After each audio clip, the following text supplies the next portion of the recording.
जय हिंद, हर हर महादेव। देखिए, कहीं जाइएगा नहीं, यह विश्लेषण ध्यान से सुनिए, बड़ा इंटरेस्टिंग होने वाला है, बड़े मजेदार विश्लेषण है। और यह है ट्रंप वर्सेस मोदी और अमेरिका वर्सेस इंडिया। यह जो नया शीत युद्ध, नया कोल्ड वार शुरू हुआ है, इसके बारे में हम चर्चा करेंगे। एक समय ऐसा था, आपको पता है, एक समय ऐसा था कि जब ट्रंप चुनाव में थे तो नरेंद्र मोदी या पूरी के पूरे बीजेपी के द्वारा उनका समर्थन किया जा रहा था। ऐसा माना जा रहा था कि ये सारे जो हैं ट्रंप या इनकी पार्टी जो है वह राइट विंग पार्टी के तौर पे कहलाई जाती है, क्योंकि ये सारे इलीगल इमिग्रेंट्स वगैरह के अगेंस्ट जो है बोल रहे थे। इसके साथ साथ आपको पता होगा कि भारत में और जो है कह सकते हो, जब ट्रंप साहब आए थे तो मोदी ने पहले टर्म की मैं बात करूँ बहुत जोर शोर से जो है स्वागत किया गया था। इसके साथ साथ मोदी भी जब वहाँ गए अमेरिका तो मोदी ने भी हाउडी मोदी वगैरह बहुत सारे ऐसे इवेंट्स वगैरह चलाए गए, जिसमें मोदी का भी जोरदार और पुरजोर तरीके से जो है स्वागत हुआ था, कार्यक्रम चले थे। तो एक बात यह निकल कर आ रहा था कि जो ट्रंप के दौरान, ट्रंप एडमिनिस्ट्रेशन जब आए तो ऐसा लग रहा था कि भारत और अमेरिका के रिश्ते और सुधरेंगे, लेकिन ठीक इसके विपरीत अभी स्थिति डामाडोल होती हुई दिखाई दे रही है। और आप कह सकते हैं कि ट्रेन से पटरी उतरते हुए दिखाई दे रही है, और यह एक कोल्ड वार की स्थिति में आप कह सकते हैं भारत और जो है अमेरिका के रिश्ते जाते हुए दिख रहे हैं। ठीक है, आपको पता होगा कि बाइडेन के जब एडमिनिस्ट्रेशन थे तो इसी प्रकार हमारे मतलब भारत और अमेरिका का संबंध जो है एक प्रकार से फ्रीज हो गया था, कुछ समय के लिए सीज हो गया था, मतलब सुस्त पड़ जाना, ठंडे बक्से में जो है चले जाना। तो वो उनको उस समय हम लोगों को लगता था कि बाइडेन एडमिनिस्ट्रेशन जो है वो उनका अलग जो है काम करने का तरीका है, ट्रंप का अलग काम करने का तरीका है। और स्वाभाविक सी बात है कि ट्रंप जो है बड़बोले नेताओं की श्रेणी में आते हैं। वो कुछ भी मीडिया चैनल में पॉपुलरिटी गेन करने के लिए जो भी सारी चीज़ें हैं वो कुछ भी अनाप शनाप जो है बयान देते रहते हैं, इसमें कोई बड़ी चीज़ नहीं है। इसी क्रम में एक नहीं बार नहीं 30 से अधिक बार वो कह चुके हैं कि ट्रंप मतलब वो खुद कह रहे हैं कि हमने जो है भारत और पाकिस्तान के ऑपरेशन सिंदूर को रुकवाया है, या फिर जो है इस युद्ध को रुकवाया है, और इसके लिए हमें नोबेल पीस प्राइज जो है मिलनी चाहिए। ये कई बार जो है भीख मांग चुके हैं पीस प्राइज का, लेकिन इतनी आसानी से नोबेल पीस प्राइज किसी को नहीं दिया जाता। ठीक है, इसके साथ साथ आप इस चीज़ को समझिए कि अभी भारत और अमेरिका के बीच में जब यह 25% के टैरिफ्स लगे, इस दौरान जो है आप कह सकते हैं कि ये 1 अगस्त से ही लागू होने वाला था, लेकिन फिर से 7 दिनों के लिए ट्रंप ने बढ़ा दिया, और बार बार वो ट्रेड डील कर रहे हैं कि जो है इससे ट्रेड डील जो है करवाया जाएगा भारत से, मतलब अमेरिका का। लेकिन वो बार बार इस इंतजार में है कि नरेंद्र मोदी की सरकार उन्हें कॉल करे, उन्हें फ़ोन करे, लेकिन नरेंद्र मोदी का एडमिनिस्ट्रेशन, नरेंद्र मोदी की सरकार और हमारे भारत की सरकार जो है उन्हें तवज्जो नहीं दे रही है। ऐसा लगता हो जैसे भारत की सरकार और नरेंद्र मोदी पर कोई जू नहीं रेंग रहा हो। आपको याद होगा जब संसद भवन में चर्चा चल रहा था ऑपरेशन सिंदूर के मैटर पे, तब बार बार विपक्ष यह प्रश्न उठा रहे थे कि एक बार ट्रंप आकर कह दें, एक बार जो है मोदी जी आकर कह दें कि ट्रंप ने युद्ध नहीं रुकवाया है।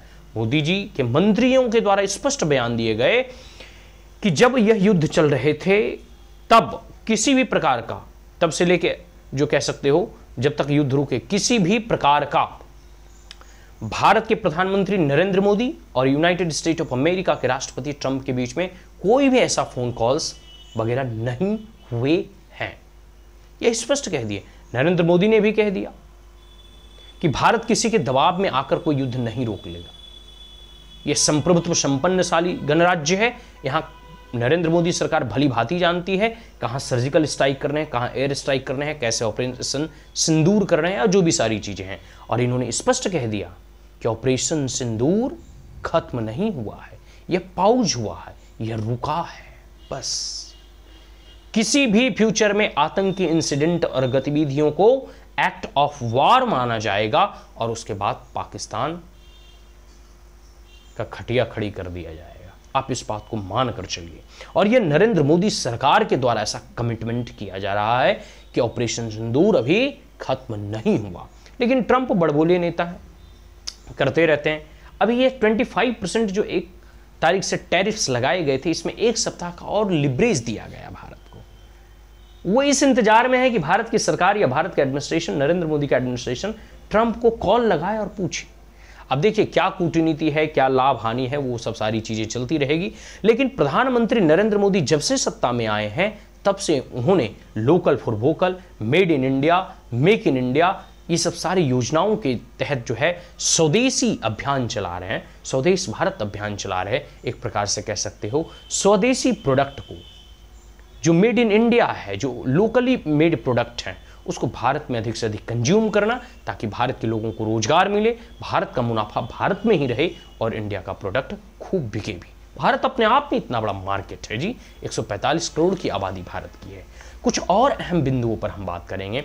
कल जो है काशी, जो उनका अपनी कंस्टिट्यूएंसी है नरेंद्र मोदी का, वहां से प्रधानमंत्री नरेंद्र मोदी जो है एक भाषण के दौरान उन्होंने स्वदेशी को फिर से जो है बल प्रदान किया है अपने भाषण के दौरान, यह कहते हुए कि तमाम भारतवासियों को, जो इस देश के निवासी हैं, उन्हें स्वदेशी प्रोडक्ट अधिक से अधिक खरीदना चाहिए, स्वदेशी प्रोडक्ट को यूज अधिक से अधिक करना चाहिए, स्वदेशी जो गुड्स हैं, मेड इन इंडिया जो गुड्स हैं, ऐसे सारे प्रोडक्ट के बारे में जो है पूरे जो है आप कह सकते हैं अधिक प्रचार प्रसार भी करना चाहिए। ये सब सारी चीज़ें, ठीक है, ये सब सारी चीज़ें हमने चर्चा कर लिया। चलो, और जो ट्रेडिशनल गुड्स हैं वो मजबूत भी होते हैं, भारत की संस्कृति को भी परिलक्षित करते हैं और भारत के ट्रेडिशनल वर्कर्स वेवर्स को भी उससे रोजगार और एम्प्लॉयमेंट उसका जनरेशन होता है।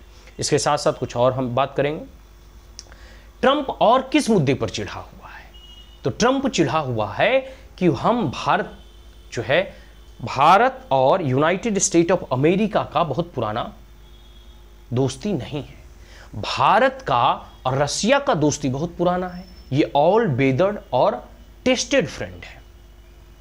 भारत और अमेरिका की दोस्ती उतनी नहीं है, क्योंकि अमेरिका हमेशा पाकिस्तान का सपोर्ट करते आया है आज़ादी के बाद, और भारत हमेशा रसिया के साथ रहा है। आप इस बात को मान के चलिए। और कई बार, चाहे यूनाइटेड नेशन हो, वेपन्स देना हो, 1971 का बार हो, या कई सारे ऐसे क्रिटिकल सिचुएशन में रसिया ने हमारा सपोर्ट किया है, हमारा सहायता किया है। अभी हम लोग जो है ब्रह्मोस मिसाइल उसके साथ जो है एक प्रकार से जो है मिलकर बनाया है, और ऐसे कई मामलों पर यूनाइटेड नेशन सिक्योरिटी काउंसिल्स में भी रसिया ने हमारा सपोर्ट किया है। अब इस बात को मानकर चलिए, तो Russia all weather time tested friend है। आज जब इस ऑयल के प्राइसेस जैसे जैसे ग्लोबली इंक्रीज हो रहे हैं, तो हमने रसिया से ऑयल खरीदना शुरू किया। रसिया से पहले भी वेपन्स खरीदते थे और आज भी हम परचेज कर रहे हैं। तो जब हमने रसिया से ऑयल खरीदना शुरू किया, तो इसको देखकर अमेरिका चिढ़ता है।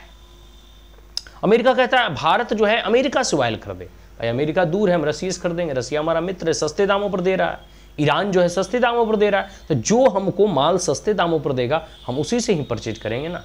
लेकिन नहीं, इनको लगता है कि नहीं, जो हम कहें वो माने। तो ये भी एक बहुत बड़ा कंट्रोवर्शियल इशू है और इससे ट्रंप बहुत ही चिढ़ता है। चलो, दूसरा हम पॉइंट पे बात करते हैं। नोबेल प्राइज की हमने बात कर ली, उनकी लालसा है नोबेल प्राइज के लिए, तो कई बार वो ऑपरेशन सिंदूर रुकवाने की जो है अपनी बड़ाई अपने द्वारा जो है कर चुके हैं, लेकिन फिर भी नोबेल प्राइज की जो कमेटी है वो उनको अभी प्राइज देने नहीं जा रही। चलिए आगे हम बात करते हैं ब्रिक्स की। ब्रिक्स का भी सम्मेलन हुआ। ब्रिक्स में देखिए कौन है, भारत है, ब्राजील है, चाइना है, रशिया है और एक शायद साउथ अफ्रीका है। ये 4-5 देश हैं ब्रिक्स में। आप मानकर चलिए ब्रिक्स वाले सब मिलकर एक जो है प्लानिंग कर रहे हैं, और प्लानिंग क्या, इस पर काम भी हो रहा है। सब मिलकर प्लानिंग बनाए हैं कि देखो देखो अमेरिका ज़्यादा टेंटा करता है, ज़्यादा होशियार बनता है, क्यों ना हम अपने 5 देश अपने देश के सामान की खरीद फरोख्त या जो भी व्यापार या ट्रेड है सबको अपने अपने देशों में अपने अपने देशों की करेंसी के साथ स्वैप करके करें, हम डॉलर के साथ ना करें। इस बात से भी अमेरिका और ट्रंप को चिढ़ है कि भारत वगैरह या ब्रिक्स नेशन सब मिलकर, रसिया है, चाइना है, भारत है, साउथ अफ्रीका या ब्राजील है, ये जो है यूनाइटेड स्टेट ऑफ अमेरिका के जो डॉलर है उसको जो है कम करने का प्रयास कर रहे हैं। आप इस बात को समझिए, ये बड़ा जो है अमेरिका इससे चिढ़ रहा है। और जिस दिन ये लागू हो गया ना, तो स्वाभाविक सी बात है हम लोग 5 जो है rising economies of the world है, तो अमेरिका के डॉलर जरूर नीचे गिरेंगे, इसके प्रभाव जरूर कम होंगे और ट्रेड के लिए हम अब अमेरिकन डॉलर के ऊपर आश्रित नहीं रहेंगे। ये भी बड़ा इंपॉर्टेंट है। चलिए कुछ अगले पॉइंट पे बात कर लेते हैं।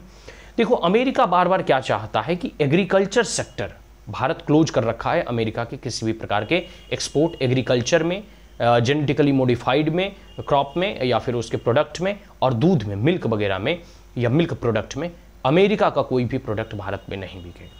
देखो, भारत में जो दूध वगैरह है, गाय वगैरह है, वो हमारे लिए श्रद्धा से हम उसको देखते हैं, वो हमारे लिए पूजनीय है, ठीक है। और अमेरिका वगैरह में क्या होता है, वहाँ के गाय वगैरह को मांस खिलाया जाता है, जो भी एक प्रकार से कह सकते हो कि वो जो है मांसाहारी दूध हो गया, वो शुद्ध दूध नहीं होगा। और यहाँ हम लोग दूध को जो है पूजा पाठ में यूज करते हैं। कहा जाता है कि भारत में माँ के बाद लोग मैया नहीं तो गैया, इसी का दूध जो है पीते हैं। तो स्वाभाविक सी बात है, ऐसा दूध हम लेना नहीं चाहें, ठीक है। गौ हमारे लिए पूजनीय है, गौ हमारी माता है। और सबसे बड़ी बात है, अगर अमेरिका से मिल्क प्रोडक्ट यहाँ इंपोर्ट होने लगे तो जो भारत के किसान हैं, जिनको कहा जाता है ना कि खेती और बाड़ी, तो बाड़ी में वही आता है, भेड़ बकरी दूध और गाय को पालना, ठीक है। तो उनकी बाड़ी नष्ट हो जाएगी। इसलिए हम चाहे देखो, हम आपको पता होगा कि एक और समझौता हो रहा था आसियान देशों के साथ, ठीक है। उससे भी एट द लास्ट पॉइंट पे भारत उससे विड्रॉ कर लिया, क्योंकि भारत को लग रहा था कि आसियान देशों के साथ वो जो समझौता है, तो जिससे कि नीदरलैंड वगैरह हो गया, न्यूजीलैंड वगैरह, या जो भी सारे, उससे जो है हमारा मिल्क प्रोडक्ट हमारे देश में बहुत आ जाएगा, या डेयरी रिलेटेड प्रोडक्ट आ जाएंगे, जिससे कि हमारे देश के किसानों का स्थिति इससे खराब हो जाएगा। तो अपने किसानों का तो भला हर कोई चाहता है, तो नरेंद्र मोदी कभी भी अपने किसानों का जो है बुराई नहीं चाहेंगे। इस दृष्टिकोण से भी जो है वह किसी भी प्रकार के मिल्क प्रोडक्ट, डेयरी से रिलेटेड प्रोडक्ट या फार्म प्रोडक्ट या फिर कह सकते हो एग्रीकल्चरल से रिलेटेड चीज़ों पर बैन लगा। अमेरिका चाहता है कि नहीं, इस सेक्टर को भी खोलिए, लेकिन ऐसा कभी होगा नहीं। इससे अमेरिका चिढ़ रहा है। आगे बात कर लेते हैं। डेड इकोनॉमी की तो हमने चर्चा कर ही दिया। भारत अभी दुनिया की सबसे बड़ी तीव्र गति से बढ़ती हुई अर्थव्यवस्थाओं में शुमार है। 6.4-6.7% की जीडीपी ग्रोथ से हम हर साल बढ़ रहे हैं। दूसरा, अभी हम तीसरी दुनिया की सबसे बड़ी अर्थव्यवस्था बनने जा रहे हैं, अभी तो चौथी हैं। आने वाले साल, 2 साल, 4 साल के अंदर हम जो है दुनिया की तीसरी बड़ी सबसे अर्थव्यवस्थाओं में शुमार हो जाएंगे। और जिस प्रकार से भारत दिन प्रतिदिन प्रगति और उन्नति की राह की ओर अग्रसर हो रहा है, इससे अमेरिका चिढ़ता है। इससे अमेरिका को चिढ़ लग रहा है कि भारत इस प्रकार से आर्थिक, सामरिक, राजनीतिक, सांस्कृतिक तौर पे कितना जो है इमर्ज कर रहा है एज सुपर पावर की तरफ, एज ए विश्व गुरु की तरफ। तो स्वाभाविक सी बात है, भविष्य में भारत अमेरिका का कंपेटिटर न बन जाए, इसलिए अभी से ही वह एक प्रकार से ट्रेड वार या कोल्ड वार की स्थिति में भारत को उलझाए रखना चाहता है। लेकिन इससे भारत को भयभीत होने की आवश्यकता नहीं है। भारत इन तमाम जो है कह सकते हो कि रिस्ट्रिक्शंस या टैरिफ का उत्तर देने के लिए जो है स्वतंत्र है। भारत एक जो है स्वतंत्र, संपन्न, गणशाली और गणराज्य है, ठीक है। स्वतंत्र, संपन्न गणराज्य है, संप्रभुत्व संपन्न गणराज्य है। तो स्वाभाविक सी बात है, भारत ऐसे टैरिफ से, और अभी रिसेंटली जो है हमारे विदेश मंत्री जो है एस जयशंकर साहब ने स्पष्ट कह दिया कि our economy is not run by the White House. हमारी जो देश की अर्थव्यवस्था है वो व्हाइट हाउस के द्वारा नहीं रन किया जाता। तो हमारी इकोनॉमी डेड है या अलाइव है, वो इस देश के अर्थशास्त्री, इस देश के लोग, इस देश की सरकार और इस देश की 125 करोड़ वासी देश जो है जनता जो है वो भली भांति जानती है, ठीक है। ये अमेरिका वाले भूल गए हैं। जब ग्रेट डिप्रेशन हुआ था, जो है आप कह सकते हो पूरी दुनिया जब मंदी से गुजर रही थी, तो उस दौरान भारत सरवाइव कर गया। हमारे देश की महिलाओं के पास इतने सोने हैं ना कि जितना अमेरिका के पास कुल मिलाकर नहीं। तो भारत की अर्थव्यवस्था उस दौरान से भी रिवाइव कर गई जो पूरी दुनिया मंदी में थी, ठीक है। अभी अमेरिका को नहीं पता है कि हमारे देवालय, शिवालय और मंदिरों में इतने पैसे हैं, इतने सोने हैं, जिससे कि कोई भी मंदी को हम टैकल कर लेंगे। तो इसके लिए अमेरिका को व्यथित होने की जरूरत नहीं है। Our economy is live and running on their own feet. चलिए आगे देखिए, हम बात कर लेते हैं थोड़ा। भारत को भी चाहिए कि सॉफ्टवेयर हो या हार्डवेयर हो, इन सेक्टर में जो है बहुत प्रगति करने की जरूरत है। इसमें मैन्युफैक्चरिंग बढ़ाने की जरूरत है। ये सब कुछ हमारे सलाह है जिस पर बल देने की आवश्यकता है। साथ साथ मैन्युफैक्चरिंग सेक्टर में और स्वदेशी का अभियान जो प्राइम मिनिस्टर नरेंद्र मोदी कहते हैं, तो मेड इन इंडिया प्रोडक्ट और फैक्ट्री इंडस्ट्री और एस्टैब्लिश करने की जरूरत है। आईटी सेक्टर में मैं सिलिकॉन या फिर जो है आप कह सकते हो कि वैली के नाम से जैसे बेंगलोर जाना जाता है, तो और ऐसे कई सारे हब्स वगैरह क्रिएट करने की ज़रूरत है और हार्डवेयर और सॉफ्टवेयर पर और विशेष बल देने की आवश्यकता है।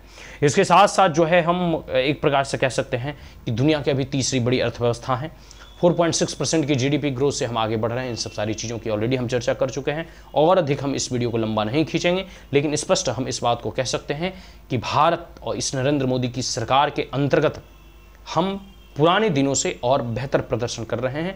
मुझे और बेहतर प्रदर्शन की उम्मीद है और तमाम भारतवासियों से हम यही कहेंगे कि आप स्वदेशी मेड इन इंडिया प्रोडक्ट को अधिक से अधिक यूज करें और मोदी सरकार को इसी प्रकार से बल प्रदान करते रहें। अपने जो राष्ट्रवादी ऐसी सरकारें हैं जो भारत को हर रूप से, चाहे सांस्कृतिक हो, सामाजिक हो, आर्थिक हो, राजनीतिक हो, जो सुदृढ़ और मजबूत करना जानती है, ऐसे सरकारों का समर्थन और सपोर्ट करते रहें। और आप देखिए, जो इनका विरोध करते थे, चाहे राहुल गांधी ने इनके ऊपर कटाक्ष किया, जैसे ही ट्रंप ने बोला, राहुल गांधी उसको एजिटेट बोल दिए। कांग्रेस के मनीष तिवारी या फिर कांग्रेस के ही नेता शशि थरूर ने अपने पार्टी लाइन से हटकर स्पष्ट तौर से कहा है कि अभी भारत की इकोनॉमी डेड नहीं है, अलाइविंग है, सर्वाइविंग है और they are running on their own feet. ठीक है, और एक बात स्पष्ट मानकर चलिए, एक्सटर्नल अफेयर मिनिस्टर ने जो कहा है कि our Indian economy is not run by the White House. So that's all. आपको यह वीडियो कैसा लगा हो, कोई राय हो, कोई राय हो, कोई सुझाव हो, कोई कमेंट हो, तो आप कमेंट बॉक्स में जरूर बोलें। आज के लिए इतना ही। जय हिंद, हर हर महादेव।